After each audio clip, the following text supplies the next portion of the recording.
ગેનીબેનનું ધારાસભ્ય પદેથી રાજીનામું, હવે કોને ટિકિટ આપશે કોંગ્રેસ? આ બે નામ પર સૌથી વધુ ચર્ચા। ગુજરાતની 26 લોકસભા બેઠકમાંથી 25 બેઠકો પર ત્રીજા તબક્કામાં 7મી મે મતદાન થયું હતું। સુરતની એક બેઠક બિનહરીફ થયા બાદ અન્ય 24 બેઠક ભાજપે જીતી છે, જ્યારે બનાસકાંઠા બેઠક પર કોંગ્રેસના ઉમેદવાર ગેનીબેન ઠાકોરની જીત થઈ છે।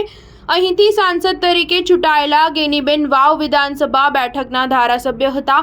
હવે તેઓ વાવના ધારાસભ્યના પદ પરથી પોતાનું રાજીનામું આપશે, ત્યારે હવે વાવ બેઠકની પેટા ચૂંટણીમાં કોંગ્રેસ કયા નેતાને ઉતારશે તે અંગે ચર્ચા થઈ રહી છે। સાંસદ બનતા ગેનીબેન ઠાકોર વાવના ધારાસભ્ય પદેથી રાજીનામું આપશે। આ બેઠક ખાલી પડશે એટલે કે 6 મહિનાની અંદર વાવ વિધાનસભા બેઠકની પેટા ચૂંટણી યોજાશે, ત્યારે આ બેઠક પર કોંગ્રેસ કોને ટિકિટ આપશે તેને લઈને અટકળો તેજ બની છે। અહેવાલો અનુસાર કોંગ્રેસ જાતિગત સમીકરણોને ધ્યાનમાં રાખીને થરાદના પૂર્વ ધારાસભ્ય ગુલાબસિંહ રાજપૂતને વાવ બેઠકથી ટિકિટ આપી શકે છે। આ ઉપરાંત ઠાકરસિંહ રબારીનું નામ ચર્ચાઈ રહ્યું છે, જે વાવ તાલુકાના પૂર્વ કોંગ્રેસ પ્રમુખ રહી ચૂક્યા છે। ગુજરાતની આ લોકસભા બેઠક પર 2 મહિલાઓ સામસામે છે। કોંગ્રેસના ગેનીબેન ઠાકોર અને ભાજપના રેખાબેન ચૌધરી વચ્ચે આ લડાઈ હતી અને અંતે ગેનીબેને બાજી મારતા 62 વર્ષ બાદ બનાસકાંઠાને મહિલા સાંસદ મળ્યા છે। 1962 બાદ પ્રથમ વખત બનાસકાંઠા બેઠક પરથી મહિલાને સંસદમાં જવાનો મોકો મળશે।